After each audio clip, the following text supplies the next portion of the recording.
At ito na yung kaldereta. Kalderetang buto-buto, pero sinamahan ko rin siya ng pork belly para hindi naman lahat buto-buto.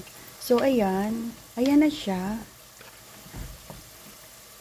At maluluto na siya. Ayan. Tapos, ilalagay na natin itong ano. Ayan. Kung nakikita, ilalagay na natin itong pinrito kong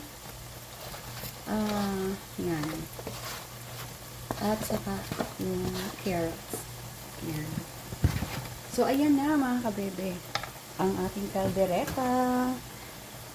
Ayan na. At luto na to.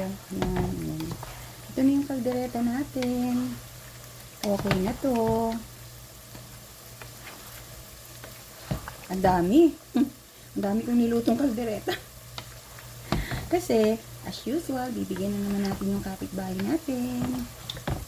Ayan. O, diba? O, okay na yan.